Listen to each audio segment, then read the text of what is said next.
लाडक्या बहिणींना नमस्कार. जवळपास भरपूर लाडक्या बहिणी सरकारवर प्रचंड नाराज आहे. कारण की जो नोव्हेंबरचा हप्ता आलेला आहे, तो खूप साऱ्या महिलांना भेटलेला नाही.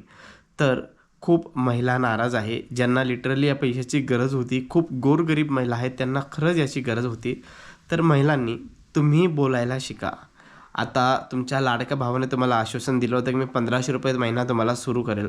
पण त्यांनी हे सांगितलं नाही की हे आयुष्यभर चालू राहील, किती वर्ष. त्यांनी फक्त सुरू केलं आणि हळू-हळू काय झालं की ते राजकारणी तुमच्या म्हणजे लाडक्या बहिणीपासून दुरावत गेल्या.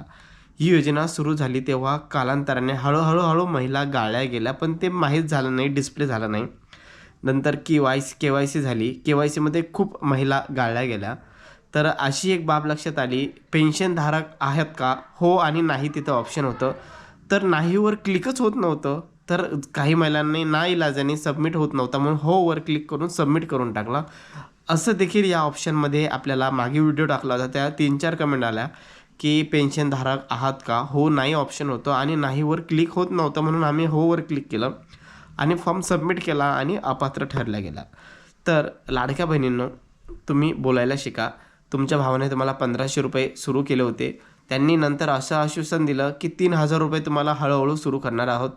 ₹3000 दिलेच नाही, पण हे ₹1500 देखील बंद झाले. तर तुमचं याच्यावर काय मत आहे नेमकं? जे तुम्हाला आश्वासन दिलं होतं वोटिंगच्या अगोदर आणि आता वोटिंग ते निवडून आले, सगळे अधिकार त्यांच्याकडे गेले, वेगवेगळे पद ते स्वीकारून बसले. आता तुमचं महिलांचं मत काय आहे नेमकं? की खरंच सरकारा वाटत होतं की महिलांना मदत करावी, की फक्त सरकार जे गव्हर्नमेंट होतं की त्यांचं इलेक्शन होईपर्यंतच किंवा जे त्यांचं मतदान ओढण्यापर्यंतच हे त्यांचा भाग होता, असं वाटायला लागलं आहे नक्कीच आता. तर महिला तुम्ही नक्की बोलायला शिका. जर तुम्हाला काही बोलायचं असेल तर तुम्ही कमेंटमध्ये बोला. कारण की तुम्ही बोललात म्हणजे दुसऱ्या महिलांना देखील बोलायला इच्छा होईल. कारण की खूप साऱ्या महिला बोलक्या होत नाही, मनात खूप असतं त्यांच्या, पण त्यांना बोलायला येत नाही किंवा त्या बोलक्या होत नाही.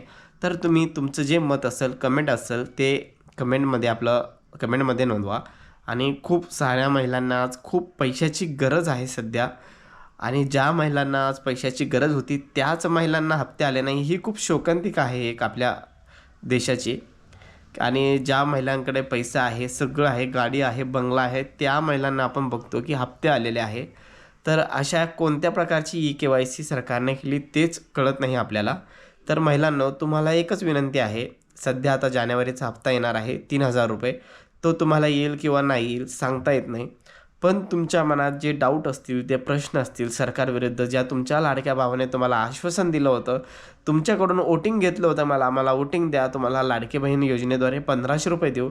तर थोडे दिवस ही योजना चालली आणि हळू आता बंद का होत आहे? का निकष लावत आहे हा सरकार? तर फक्त त्यांना असंच वाटत होतं की म्हणजे जोपर्यंत संधी साधू, आपलं इलेक्शन होत नाही तोपर्यंत मोठ्या-मोठ्या गप्पा मारायच्या. ₹1500 देऊ, ₹3000 देऊ. तुम्हाला एक सरळ भाषेत सांगतो, आज मध्य प्रदेश महाराष्ट्रापेक्षा गरीब राज्य आहे. जून 2023मध्ये त्यांनी ही योजना सुरू केली होती. सुरुवातीला त्यांनी ₹1000 दिले होते. नंतर हळू वाढवून 1250 केले. आता ₹1500 देत आहे आणि हळू त्यांनी असं सांगितलं की आम्ही ₹3000 करणार आहोत आणि त्याच्यावर देखील आता प्रोसेस चालू आहे. आता महाराष्ट्र मध्य प्रदेशपेक्षा इकॉनॉमी चांगली आहे आणि मध्य प्रदेशची कमी आहे, तरी देखील मध्य प्रदेश आज महिलांना ₹1500 महिना देतो आहे आणि मध्य प्रदेशची जी लोकसंख्या आहे महिलांची ती महाराष्ट्रापेक्षा सुद्धा जास्त आहे. तरी देखील तिथे ₹1500 दिले जातात. मग महाराष्ट्रामध्ये का नाही? तुमचं मत महत्त्वाचं आहे, कारण की सोशल मीडिया असं प्लॅटफॉर्म आहे की तुम्ही तुमचं मत तिथं टाकायला पाहिजे. कारण की तुमचं मत टाकलं की दुसऱ्या महिला देखील तिथं उत्स्फूर्त होतात आणि त्या देखील मत टाकतात. तर नक्की तुमच्या काही कमेंट असतील, तुमचं काही मत असेल तर नक्की तुम्ही कमेंटमध्ये टाका. धन्यवाद.